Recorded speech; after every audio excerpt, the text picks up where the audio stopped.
Halo, halo, halo. Selamat pagi, siang, sore, dan malam untuk kita semua. Selamat datang di Soto, Sosma Talk. Apa kabar nih semuanya? Semoga pada sehat-sehat terus ya. Nah, bincang-bincang seru kita pada hari ini bakal didampingin sama aku, Nabila. Dan pastinya aku nggak sendirian nih. Aku bakal ditemenin sama partner aku yang super kece. Siapa lagi kalau bukan? Please welcome Iqbal. Halo Iqbal, gimana nih kabarnya? Halo Nabila, alhamdulillah baik nih, sehat terus ya. Kalau boleh tahu, akhir-akhir ini kesibukannya apa ya, Bal? Kalau aku hari ini kuliah, terus ikut organisasi, dan juga aku habis selesaiin salah satu proker Sinap. Kalau boleh tahu, proker apa tuh, Bal? Prokernya itu tentang anak-anak gitu deh, jadi kayak namanya itu Mafia Mengajar. Seru banget tuh Mafia Mengajar itu emang, karena tiap hari kita itu ketemu sama anak-anak kecil gitu deh. Wah, menarik banget ya. Soalnya di bayanganku saat kamu bilang mafia itu langsung kebayangnya serem-serem gitu loh, Bal. Ternyata malah main sama anak ya. Seru banget sih. Nah, tadi kan kita udah kenalan nih, Bal. Kira-kira nih, Bal, kita hari ini mau ngebahas apa sih? Kalau nggak salah sih kita mau ngebahas tentang salah satu itu hari penting di tanggal 1 Juni. Benar nggak? Bener banget tuh. Jadi ternyata nih, Bal, di tanggal 1 Juni itu tidak hanya diperingati sebagai hari lahirnya Pancasila loh, tetapi juga tentang anak-anak. Anak-anak gimana tuh maksudnya? Jadi gini, Bal, sesuai sama yang sempat kamu singgung di awal tadi, jadi hari ini kita akan ngebahas tentang Hari Perlindungan Anak. Jadi apa sih, Bal, sebenarnya Hari Perlindungan Anak itu? Jadi Hari Perlindungan Anak itu peringatan Hari Perlindungan Anak sedunia, Nap. Nah, salah satu itu sebuah momentum untuk masing-masing negara itu agar memberikan atau lebih memberikan perhatian terhadap anak-anak. Nah, hari anak sendiri itu diselenggarakan pada tanggal yang berbeda-beda di setiap berbagai seluruh dunia. Tapi kalau untuk yang Hari Anak Internasional itu diperingati setiap tanggal 1 Juni. Oh, ternyata gitu. Jadi Hari Anak ini tuh dibuat untuk memperingati setiap negaranya tuh agar lebih aware gitu ya terhadap anak-anaknya. Terus uniknya ternyata tiap negara punya tanggal perayaan yang berbeda-beda ya, Bang. Nah, sekarang aku udah mulai paham nih, Bal, dikit-dikit tentang apa itu Hari Perlindungan Anak. Tapi aku masih penasaran nih, Bal, gimana sih sebenarnya sejarah Hari Perlindungan Anak ini dibentuk? Terus kenapa sih diperingatinya tuh setiap tanggal 1 Juni? Oke, kalau kita berbicara soal sejarah nih, Nap ya. Jadi mulanya itu Hari Anak ini dicetuskan di Amerika Serikat pada tahun 1856. Di mana ide ini disampaikan oleh pendeta yang bernama Charles Leonard dari Universalist Church of the Redeemer di Chelsea, Manchester, di mana pendeta yang pada saat itu memiliki kebiasaan untuk mengadakan kebaktian yang diperuntukkan bagi anak-anak. Dan juga setiap minggu itu kedua bulan Juni, kemudian selama bertahun-tahun banyak pihak yang menyarankan agar diadakan peringatan Hari Anak. Nah, namun banyak pihak yang menyarankan agar pada saat itu pemerintah tidak menggubris saran tersebut. Nah, akhirnya pada tahun 1949 melalui Congresswoman International Democratic Federation yang di Moskow ditetapkanlah Hari Perlindungan Anak sedunia. Nah, jadi yang diperingati setiap tanggal 1 Juni 1950. Begitu. Wah, menarik banget sih sejarahnya. Ternyata gitu ya, Bal, sejarahnya. Dari kebiasaan seorang pendeta bisa jadi Hari Perlindungan Anak yang diperingati seluruh dunia. Kalau boleh tahu nih, Bal, kenapa sih harus ada Hari Perlindungan Anak? Karena kan setauku udah ada Hari Anak ya. Terus kenapa masih harus dibuatin Hari Perlindungan Anak? Nah, kalau kata aku sih, Nap, Hari Perlindungan Anak itu harus ada sih kalau menurutku. Karena jadi gini, Nap, perayaan ini dimaknai sebagai sarana pengingat bahwa masih banyak permasalahan yang dialami oleh anak-anak baik di seluruh dunia maupun di khususnya negara kita Indonesia itu masih banyak terjadi, Nap.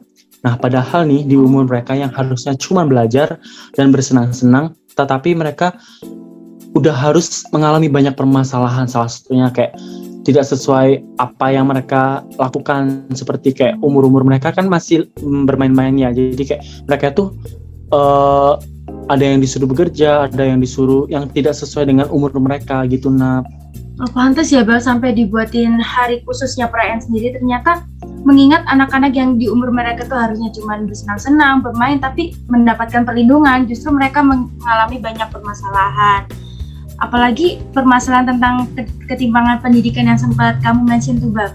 tentang bagaimana seorang anak tuh kan harusnya mendapatkan kemudahan ya untuk belajar, apalagi mereka kan sebagai generasi penerus yang nantinya akan membangun bangsanya. Terus menurut kamu sendiri nih Bang, gimana sih pendapat kamu tentang ketimpangan fasilitas pendidikan yang sering terjadi tuh? Oke, jadi kalau menurut aku nih, menurut pandanganku terkait ketimpangan fasilitas pendidikan yang aku ceritakan tadi, jadi bener banget Nap. Kalau dilihat-lihat nih, kita nggak usah jauh-jauh ke luar negeri. Di Indonesia sendiri, negara kita tercinta, masih banyak ketimpangan pendidikan yang dialami di sini. Contohnya nih, yang dekat saja kemarin kan aku saat aku di Pusung ada satu sekolah tuh ya, yang kondisinya jauh bener-bener kurang layak. Dimana bisa dikatakan kurang layak karena bangunannya udah ada yang nggak layak pakai. Jadi sangat membahayakan untuk anak-anak saat pembelajaran. Nah, ada juga ada yang plafonnya mau jatuh, ada akses jalannya yang sulit untuk dicapai atau digapai gitu. Jadi benar-benar ini sekolah ini butuh effort banget untuk naik ke sana gitu Nap. Jadi apalagi Nap di sekolah tuh ya ada cuman satu guru saja, di mana satu gurunya ini benar-benar seorang guru lelaki yang benar-benar beliau tuh nggak pantang menyerah untuk mengajarkan ilmu kepada anak-anak di sekolah dasar tersebut begitu Nap. Wah beneran tuh Bal, aku baru tahu loh Bal, di zaman yang aku kira udah cukup modern ya, ternyata masih ada sekolah kayak gitu. Apalagi Ada dong. aku kira kayak itu cuma ada di pedalaman-pedalaman gitu loh, ternyata di dekat-dekat kita tuh juga masih ada ya sekolah kayak gitu tuh. Ada masih. Terus kan kamu tadi sempat bilang ya Bal, kalau di sana itu akses sulit, sinyal juga sulit. Nah, terus kalau di zaman-zaman sekarang serba modern gini, anak-anak di sana apa ketinggalan atau gimana ya Bal mereka tuh di sana? Nah, kalau aku kemarin lihat ya di sana Nap, sebenarnya SD Wonorejo 4 itu udah ada 2. Jadi kayak kebetulan tempat aku tuh di SD yang atas yang benar kondisinya itu benar-benar memprihatinkan.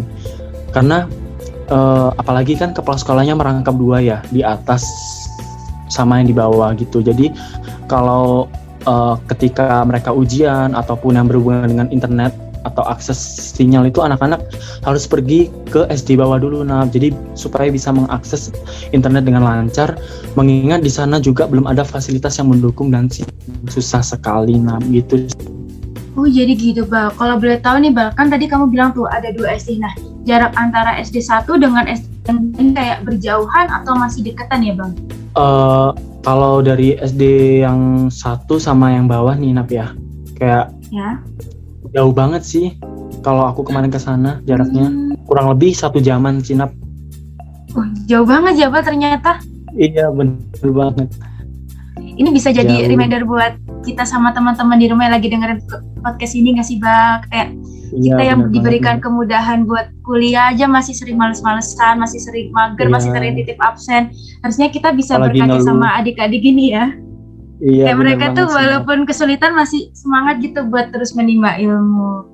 Emang kamu tahu dari mana sih Bal ada sekolah kayak gitu tuh? Nah, aku bisa tahu karena kemarin aku sempat ngejalanin proker yang namanya Mafia Mengajar gitu. Oh, Mafia Mengajar yang sempat kamu mention di awal tadi ya? Iya benar Nap. Itu tuh sebenarnya apa sih Bal Mafia Mengajar itu? Nah, Mafia Mengajar itu salah satu proker BEM via UB 2022 Kementerian Sosma, khususnya di Kementerian Anak Pengmas, jadi pengabdian masyarakat, di mana yang bergerak di bidang pengabdian masyarakat. Program ini diadakan dengan tujuan untuk menyetarakan pendidikan sehingga tidak ada lagi sekolah yang tertinggal. Dan bahkan pada program kerja Mafia Mengajar tahun ini itu mengusung tema yang namanya pendidikan Indonesia di era society, di mana harapan atau tantangan gitu Nah. Oh, jadi intinya program Mafia Mengajar ini tuh bergerak di bidang pengabdian yang terkhususkan di pendidikan ya Bal? Iya benar sekali Nah. Nah, kalau boleh tahu nih Bal, kegiatan atau aktivitas apa aja sih yang udah kamu dan teman-teman kamu lakuin selama menjalankan Mafia Mengajar ini? Terkait itu sih kayak aku kemarin kesana sama teman-teman banyak sekali sih Nap, kegiatan-kegiatan yang positif, kegiatan seru sekali bersama adik-adik di sana. Jadi kayak kita melakukan pembelajaran. Terkait pembelajaran itu bermacam-macam sih Nap. Ada yang namanya memberi edukasi terkait cuci tangan, terus kita memberikan pengetahuan tentang gizi, terus kita memberikan tentang cara gosok gigi yang benar dan baik gitu. Dan juga kita nggak hanya itu juga kita melakukan renovasi gitu, karena kemarin itu di SD 4 Wonorejo kebetulan di halamannya itu terkena longsor, jadi ada tanah yang sekiranya itu rusak gara-gara mungkin hujan kali ya. Jadi kayak kita melakukan renovasi di SD Wonorejo dan alhamdulillahnya kemarin udah diperbaiki, udah bagus sekali.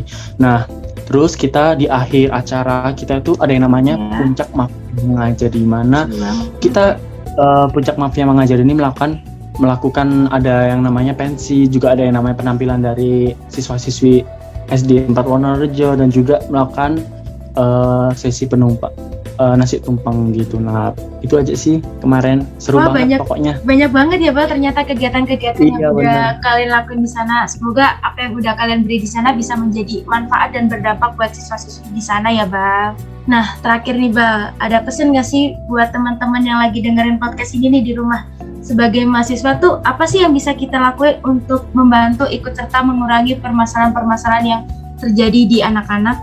Itu sih kayak kita terutama sebagai anak mahasiswa ya, kayak lebih memperhatikan dan akan sadar tentang lingkungan sekitar kita. Jadi kayak misalkan di lingkungan sekitar kita yang sekiranya membutuhkan sekali untuk bantuan kita, entah itu tenaga atau membutuhkan pikiran atau yang lainnya, kita harus benar-benar peka akan lingkungan sekitar gitu. Nah, jadi kayak jangan sampai kita apatis di sekitar lingkungan kita, yang sekiranya kita dapat membantu untuk bisa meringankan beban mereka. Dan juga kita sebagai mahasiswa, tentunya generasi sekarang ini harus benar-benar update tentang informasi terkini. Contohnya saja, aku baru tahu terkait sekolah dasar yang ada unik sekali menurut aku di atas, dan itu benar-benar menurutku sekolah yang satu-satunya di Kota Malang atau di daerah Malang itu, yang menurut aku semua warga masyarakat